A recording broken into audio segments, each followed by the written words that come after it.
Greetings! Hey, good evening. We are coming to you from our home today, and we wanted to start off by saying I'm Lorna Blake, And I'm Joseph Countryman.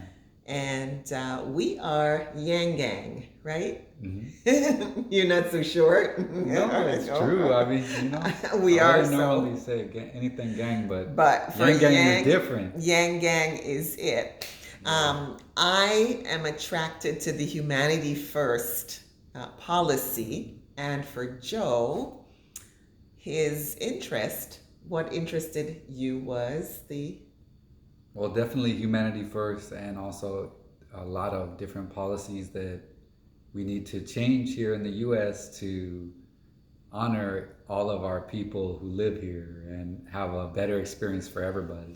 right, and so it was the universal basic income that got you, right? Yeah, that's definitely, it's very important. Right. hmm So I wanted to for us to talk a little bit about universal basic income in Canada because I happen to know quite a bit about that. Full transparency here. Joe is American. I'm Jamaican and Canadian. So I'm a legal permanent resident in the US. I am pretty much ready to apply for citizenship. So I can, in fact, I may actually be eligible to vote. I don't know if I'll get to it, but the beautiful thing is I get to influence others who can vote. And Joe is already registered to vote and certainly has been encouraging others to do the same. So that's where we wanted to go today. So, universal basic income.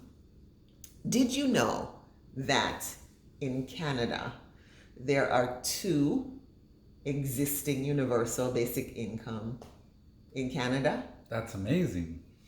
So, this is a really good thing to let people know because a lot of people don't realize it that in Canada, the seniors have been receiving a type of universal basic income since 1951.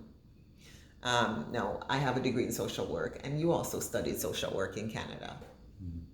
And they have this program for people 70 years and older where they are eligible, whether they are citizens or permanent residents.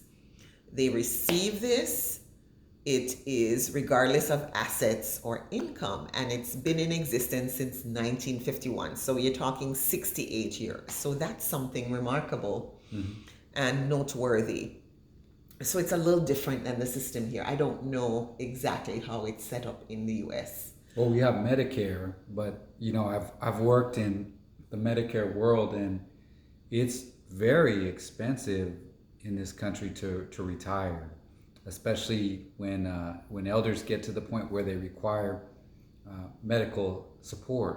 Mhm. It becomes a huge expense that usually is passed down to the younger generations. Mm. Usually, the resources start to get exhausted, and we touched a little bit on a previous video about people retiring to other countries Mm-hmm. for that. So, as a result, there is some coverage, but that coverage is really for super low income people. A majority of people end up having to take care of their parents or grandparents in the U.S. and Mm-hmm. it's one of the most expensive life events of American life right now. Right. Mhm. And so, I mean, having worked in social work, some of my work was with seniors. I can say that people never had to worry if they had to go to a nursing home whether or not they'd be able to afford it. Right? It's something that is covered. It's a given that they're going to be able to afford it because they do have that income coming in monthly, right, to take care of it. So that's one type of universal basic income. And then the second type that we want to talk about is a Canada Child Benefit. Now, when I lived in Canada, there was a program called the Canada Child Tax Benefit, and that you receive it just before the child is born, people register, or just after the child is born, you register the parent. The main caregiver could be mom or dad, and then it automatically comes. But did you know that they recently changed the program? So now they have a universal basic income program that was started under Justin Trudeau's Liberal government in No. 2016. And so Trudeau started something a little bit different. Yeah, well, this particular program is a revamp of the previous the child tax benefit, which now it covers 6.4 million children, 19 million people, which includes the parents, benefit from this. Now, Canada's population is about 30 million, so you're talking almost 2/3 of the population that is receiving this benefit. It is tax-free, and there are no strings attached, so people get to decide what they want to spend it on. It's a cash dividend that is paid out monthly, about $500 a month. Oh, wow. Per child. Per child. So that means if you and me have a child in Canada, based on just raising that child in Canada, the two of us would receive $250 a month to raise that child each. No. It's given out. Yeah. To one of us has to apply for it. So whether it's you or me, Right. and it comes to that parent on a direct deposit basis. So it's directly deposited into your account. Now, So it goes to one parent or the other. it goes to one parent or the other, not both. not And both. it's $500 per child. Yeah. And how it works is that whether you have income or you don't have income, you still have to file a tax return every year in order to receive it. It's who is eligible: Canadian citizens, permanent residents. There's some others.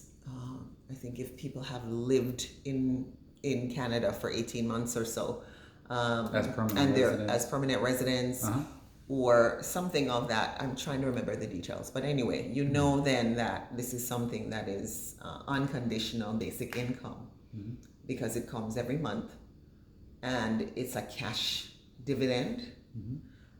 It's been in existence for the last 3 years. Wow. Yeah, and you know what? You want to know how successful this program is?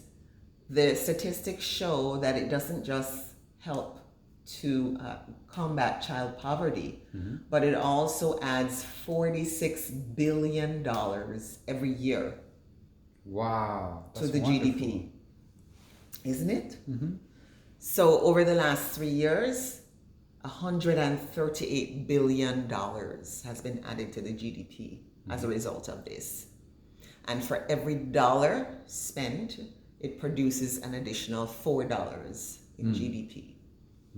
So it's a remarkable program, and it continues to benefit people. Now, what is really interesting about this is not many people know that this program exists, because the Liberal government under Justin Trudeau did not make the public aware. They just pretty much revamped the other program and brought this program in, and that was that.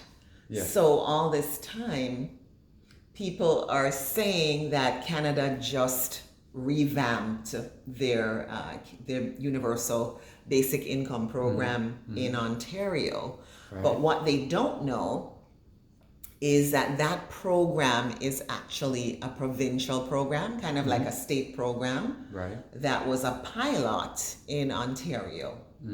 So the Conservative government started it. It only was going to help 4,000 people. And then they cut it. They just cut it. So that has been plastered in the news, right? You can find articles about that, and you've heard about it in the news. But nobody's talking about two successful programs, universal basic income programs that have been in place Why do you think for a that long is? time. I think there is an agenda. I think there is an agenda not just in Canada, but also in the US, Okay.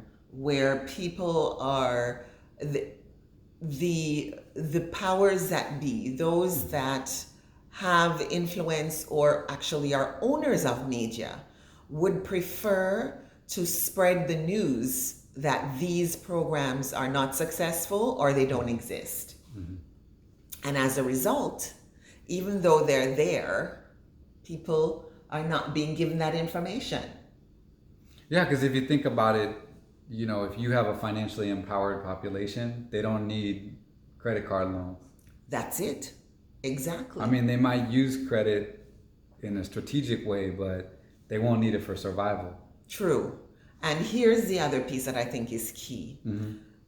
That this actually ties in so well with what Andrew Yang has been saying about the UBI, right? A universal basic income program actually adds to the economy. It keeps the economy going. It boosts the economy, right? People spend, people take care of their kids. They do more things, right? So even in a society or in a state or a city or country where there's a recession or where there are issues in the economy, this it regenerates, it revives, it helps. So this is something that is going to be a big deal, as it is right now successfully in Canada. And we want to just bring it home right there. Just any final words? Because I think we've been talking for a bit. Thanks for listening to this brilliant woman and this brilliant man. Oh, that's kind of you. I was not fishing for a compliment. I know you weren't. Yeah. Thank you, guys. It's been a long day, but thanks for taking time to listen.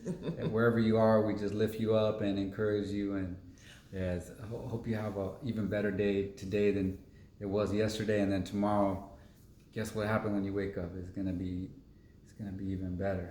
Oh, we forgot to acknowledge we're repping our Yang merchandise. Yeah. My math t-shirt and Joe's Math Money Marijuana t-shirt. Yeah. Yay for Yang merch. All right, you guys, we'll talk to you soon.